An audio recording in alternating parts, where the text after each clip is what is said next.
listening to Preacher in the Hat Podcast. Lock us in and rip the knob off.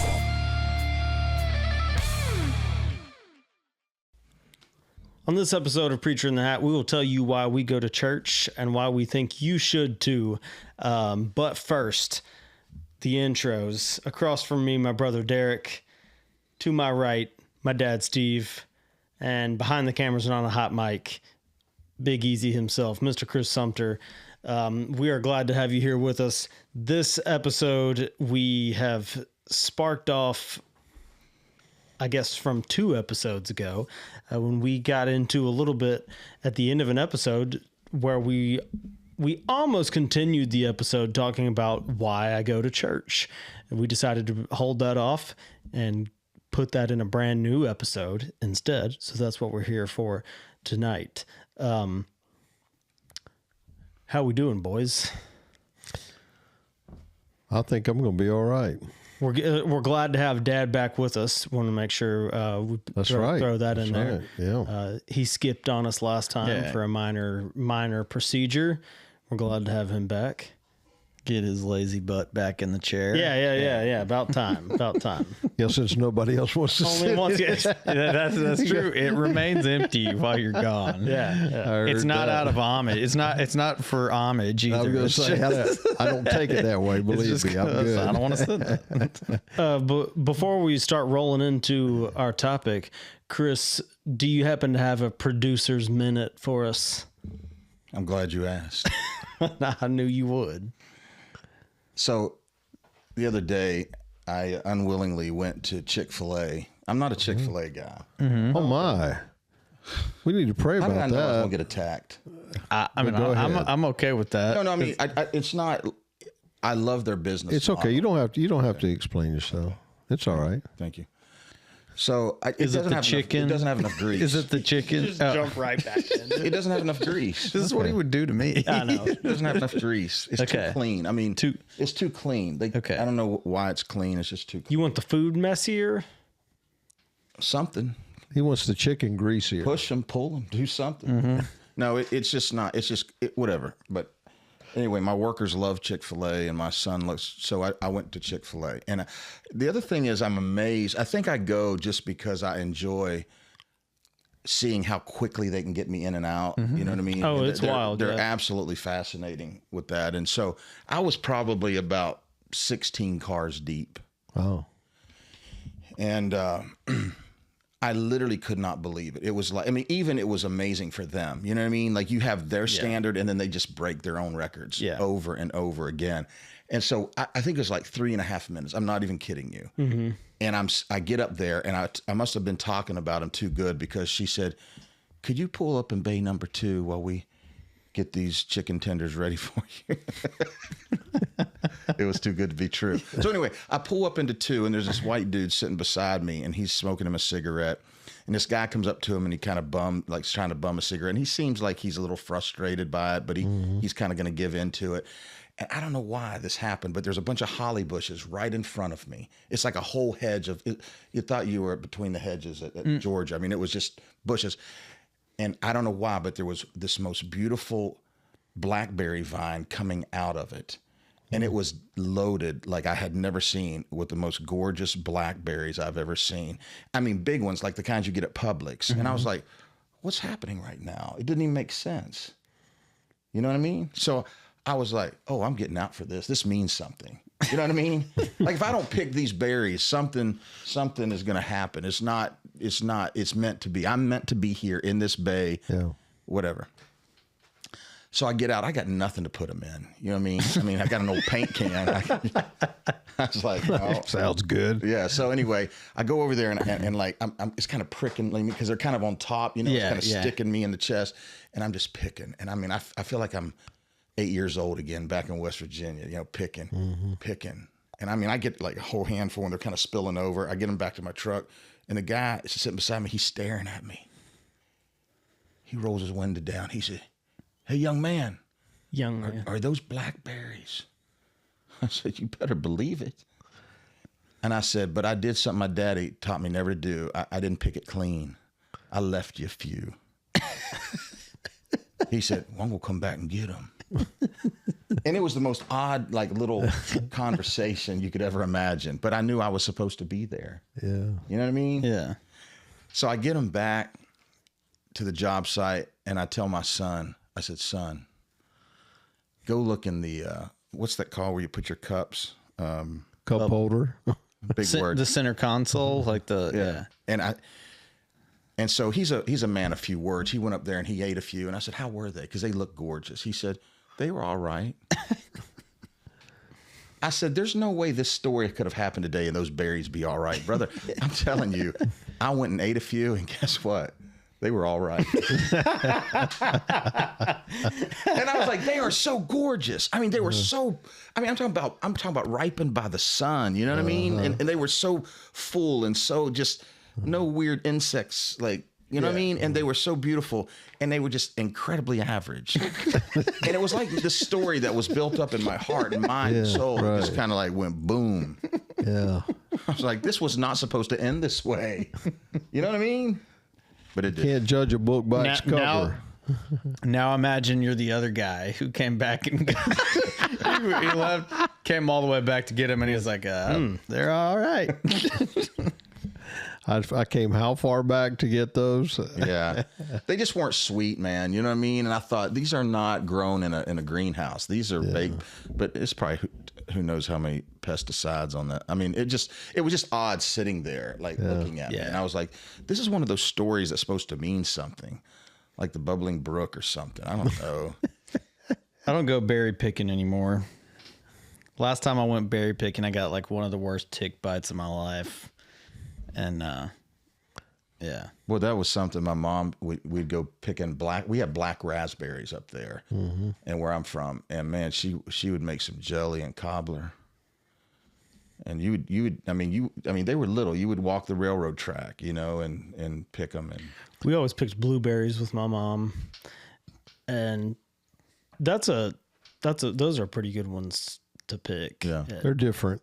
It's a different experience than blackberries. I used to pick blackberries in South Georgia a lot. Well, blueberries are pretty easy to pull, different. or I mean, really easy to pull. They grow in clusters, and it's the best. I mean, it's the best blueberries you can get picking them straight off a bush. Probably, we actually have a couple of blueberry bushes in our front yard. Wow! Have they yielded a good crop? They are preparing to yield a massive crop this summer. Cool. So they bloom. It depends on where you. Well, I mean, it just depends on where you are. Like my wife, Michaela, her parents have some, and theirs bloom just like a few weeks apart from ours. But usually, like sometime in June, is when they're really, really good. And so ours are coming up, and they have the most buds on them that they've had ever. Yeah, I'd really struggled the rest of the day thinking to myself, how could something look so good and taste so average? Yeah, I know exactly what you mean. I mean, it's like it's there's no way it can taste like that. They have to be sweet. Yeah. They have to be just. It's the same thing. Like I'm growing blueberries in my front yard, and I step off my front porch and pick one that's like you're like, yes, we never get them like that, and that's the one that you eat where you're like, well, okay, it's all right. Yeah, I don't get it. Growing in my front yard, it should be awesome. Most of them are, but I'm surprised the blackberries growing on Chick-fil-A soil did not serve you better than they did. That's all right, though. Yeah, it was kind of false advertising, too. God's country, you know, just didn't hit the spot. Chris, when 2 episodes ago, when we were talking at the end, we tried to get into a discussion about why we go to church. And you stopped us in our tracks and said, that's a fresh episode. Yeah. So maybe you want to lead us off tonight and tell us why you go I've been to thinking church. a lot about it, and I've not come up with a lot of answers. Okay. Even better, ramble for a bit. But all right. Well, here's when you guys were talking about it, I was thinking about, because you were saying some of the reasons why people judge, or you know what I mean, like their preferences, you know what I mean. So then I got to thinking, well, what is the reason that we should even have a preference, and what matters the most, you know what I mean? And I guess some of you may know, but I'm an ex-preacher kid, and I would hear rumblings in the church sometimes about, oh, Billy, he's a good pastor, but he ain't much a preacher, or vice versa, or they like the music, but they didn't like this, and they whatever. And then I just started thinking personally, like, why does Chris go to church? Like, what do I get out of church? And the joy that I get out of church, is it the right reasons? Are they the right reasons of going? And I'm still not, my theology still has not been completely formed yet about it. Because for me, I enjoy seeing the people, and I enjoy the community, but I don't know if I could probably get that elsewhere too, you know? Mm-hmm. So I'm still seeking. I'm still seeking. So that's why you go to church? It's because you're still seeking? No, I mean, I'm still seeking for the answer of like what I like hearing preaching, but I could also get that. Do you feel a need to have one answer for that? Why go to church? Nah. Because is it possible to have a variety of reasons why you go to church? I mean, I'm asking a rhetorical question, not necessarily grilling you. I guess so. I mean, but in other words, it sounds like maybe you're saying I keep looking for what's the answer, and I wonder if there's answers for that more than just the answer. For me, there's more than one answer for that about why I like to go to church. More than one answer. Yeah, well, you think about. It just got me thinking, like all the things you guys were saying, and it can come across as you're being childish, maybe. You know what I mean? Like if you start thinking about a preference of music, or you think about preference of preaching, it's like, well, wait a minute, let me. It was like you were preaching at me a little bit. Mm-hmm. Like, well, what is the reason? Why? What would you do? What would you? Mm-hmm. What makes you like that? What makes you want to go to this particular church and whatever? So. Well, we talked in, so I'm going to try to not rehash a whole bunch of that. We've talked the last few episodes, kind of that battle between consuming and contributing. Yeah. When it comes to church and in the kingdom, I think, so, I mean, obviously, I think from my perspective that's what I'm always striving to not do, is just be a consumer of what's there, and to focus on, I'm not a guy who's really good at focusing on community.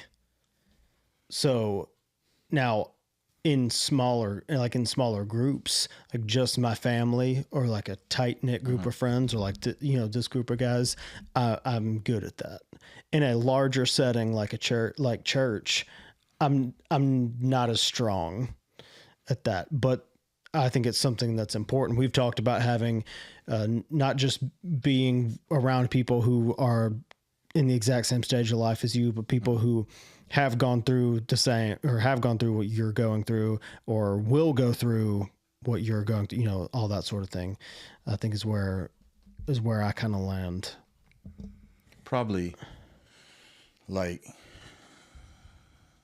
20 years ago, we were in a church that we had been a part of for about 12 to 15 years. And everyone in that neighborhood went to that church, and their kids went to the same school. So it was really hard to like disassociate yourself. Everything kind of blended together, you know what I mean? And then we moved to Hoover, and we went to a big church, and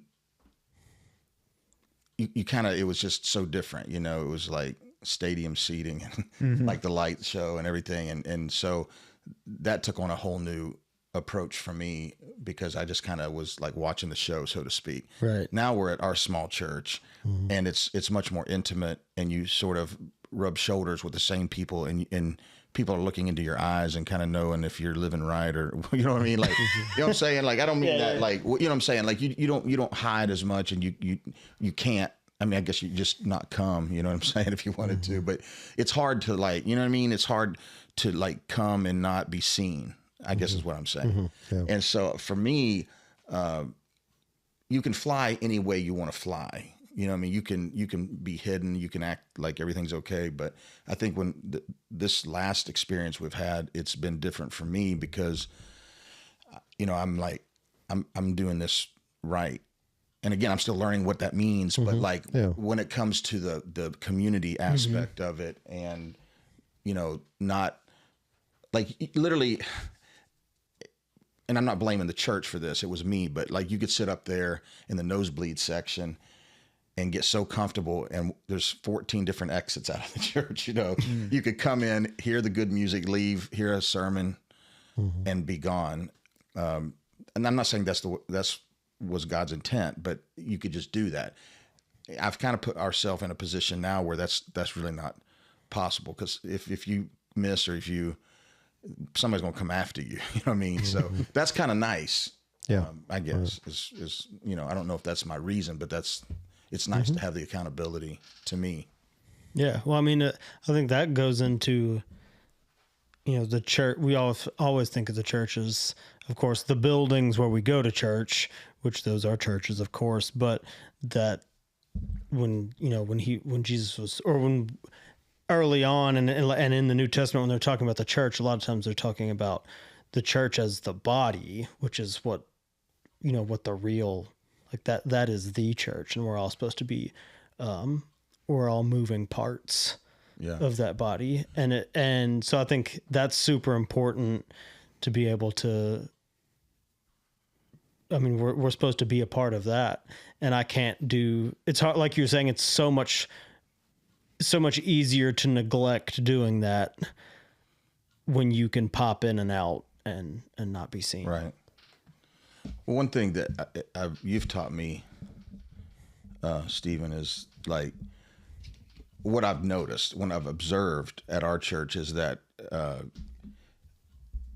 always thought of church as like what's going on there when you meet, you know what I mean? And what I've learned is like it really, that's just a little moment, and it's an important moment, but it's really what the training of what other people are doing, you know, Monday through Saturday, and all this is what I'm seeing. Like that's the church you're talking about, like the church of God. You know what I mean? And so that's kind of changed in my mind, you know, to how I used to think versus what I'm starting to like understand, I guess, if that makes sense. Yeah.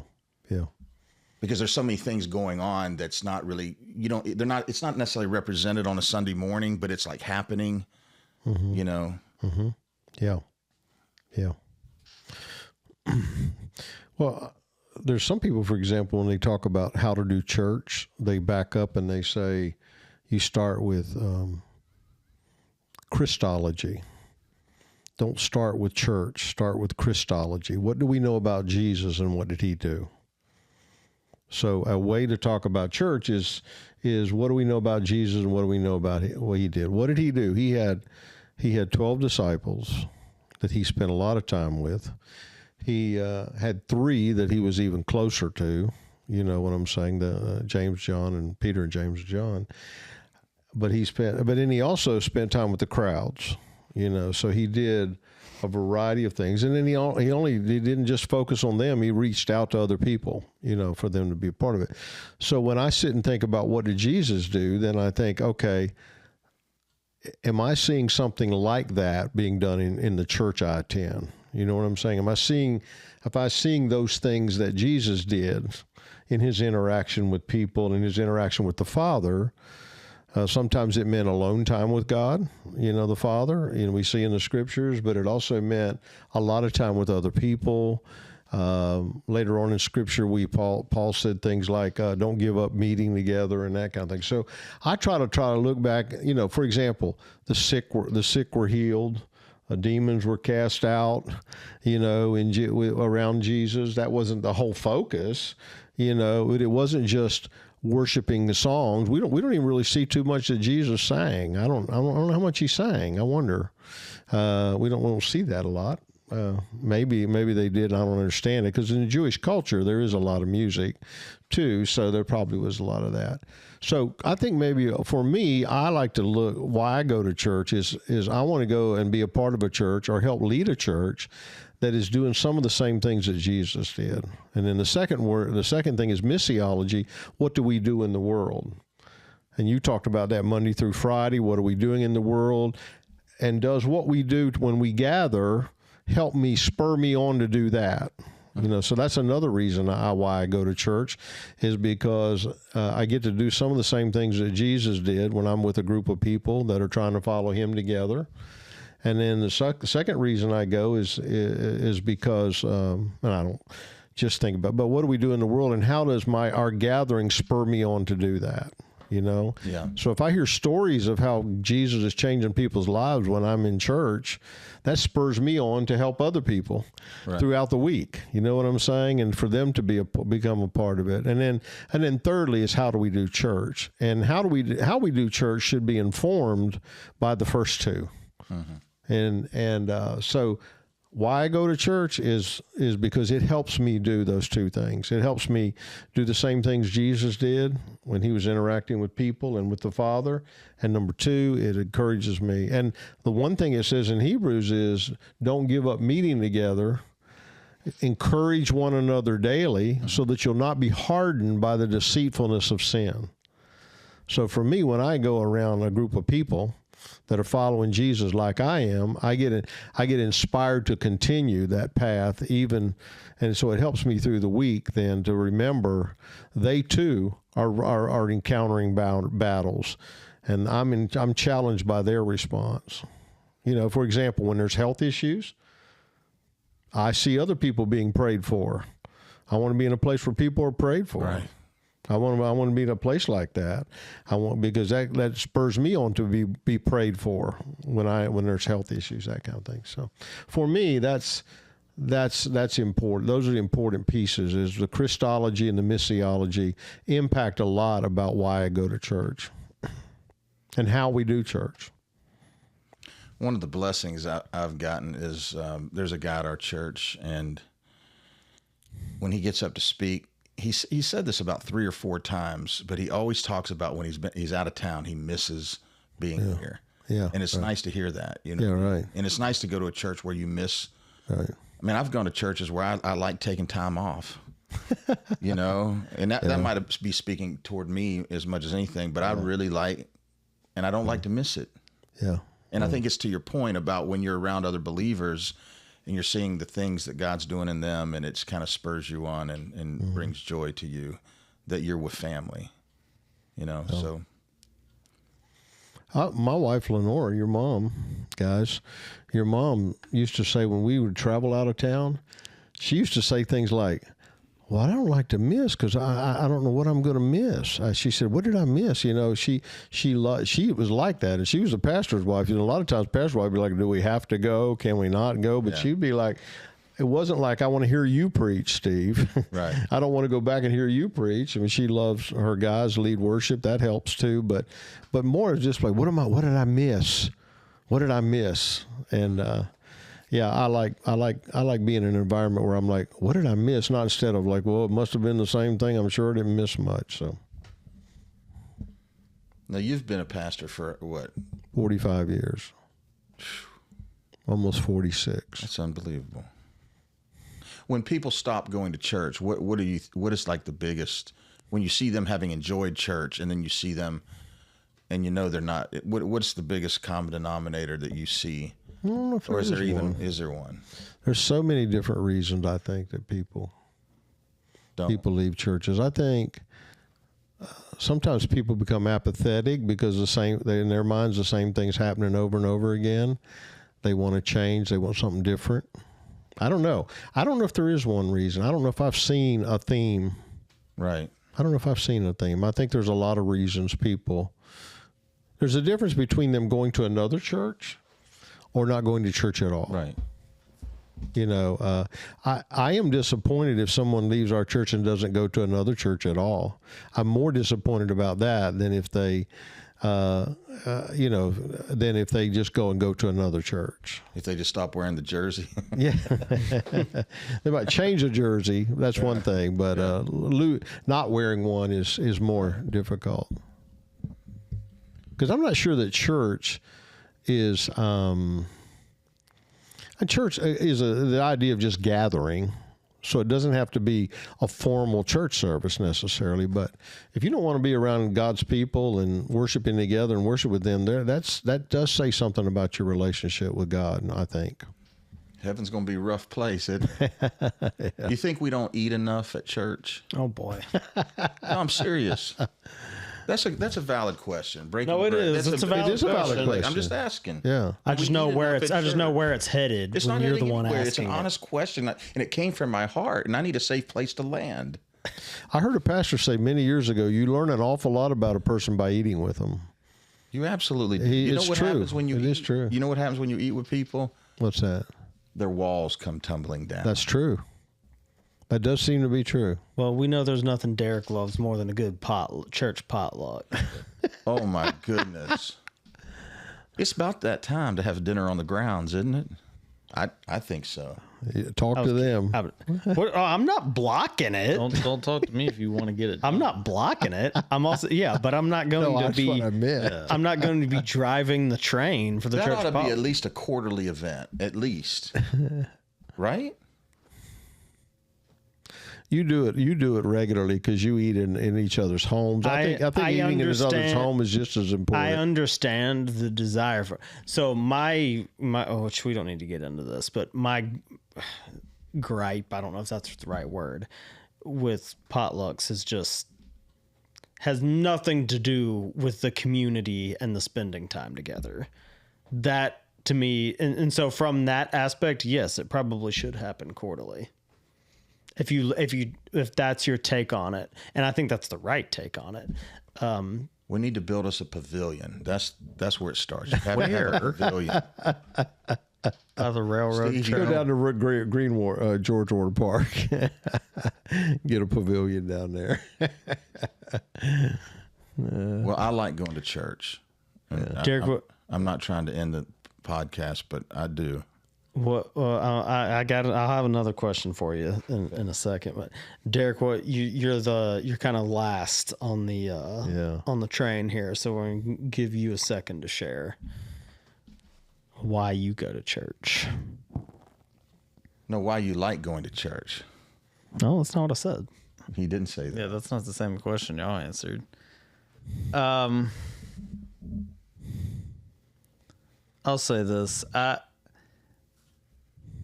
I've had conversations. Things have happened like that make you want to quit.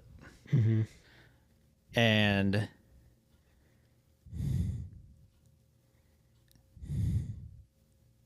I have heard other stories of other people talking about, people at church who hurt them and all this stuff.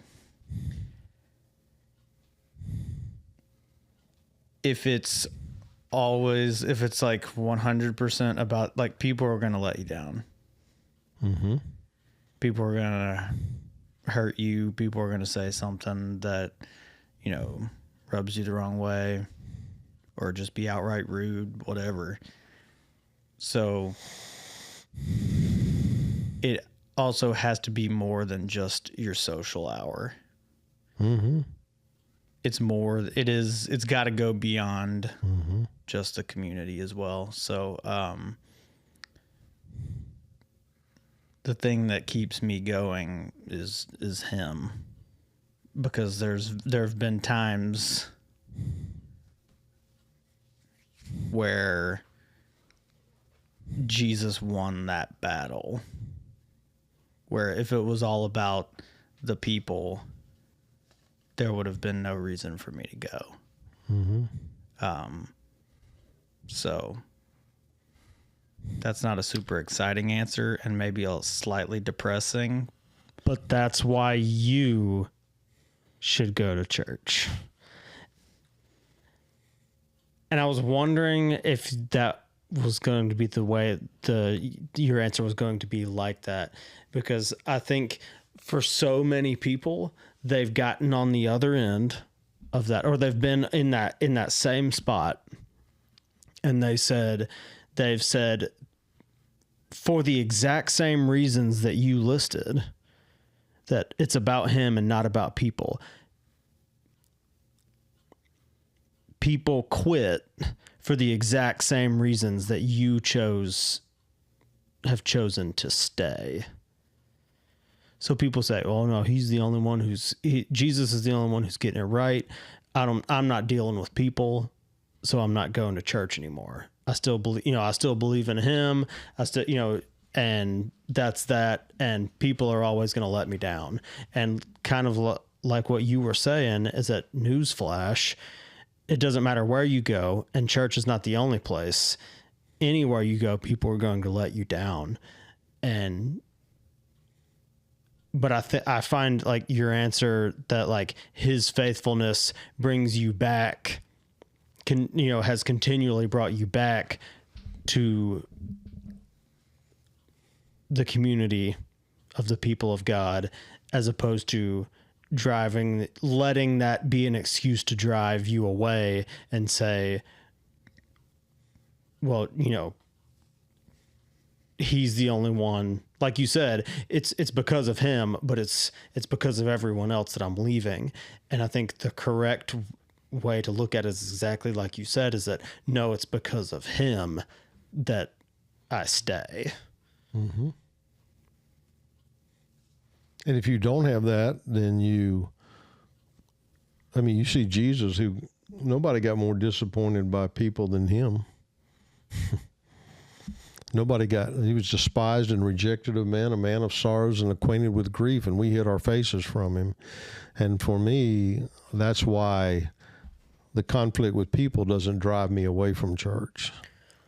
It actually helps me understand how Jesus helps us overcome those difficulties, those clashes, those things with, and that's why I need it even more. And that's not to say, of course, that there aren't reasons or, whatever that you would pick up, and start attending a different church. There's, you kind of like you alluded to earlier, is, it doesn't mean we're not sitting here saying that, people let you down and you have to always just stay there always. Right. But, well, I've been a pastor of more than one church. Yep, exactly. In my lifetime, I moved out of town too, and so I've been involved in several different churches. Yeah. So for me, you're right. It's when we say, "Why do I go to church?" That's a different question than why do I go to that particular expression of church? That's a different question. So for me, why I go to church is because of Jesus and what he's done, and also what I see happening. And if the same things are happening in that group of people called a church that I see Jesus encountered, and I probably ought to hang around that church as long as I need to, or unless he tells me to go somewhere else and do that, and be a part of that. So let's shift to one final gear and go kind of in reverse order of what we did there. Mm-hmm. So Derek, give me a quick synopsis. What's life like if I stop going to church? If I stopped going to if you stopped going to church, what's life like then? I don't know. I have no idea. 35 years and I've been going.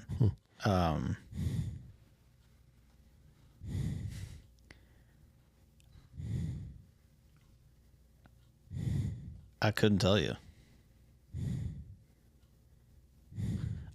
I'm the exact same way, and I'll tack this on to say that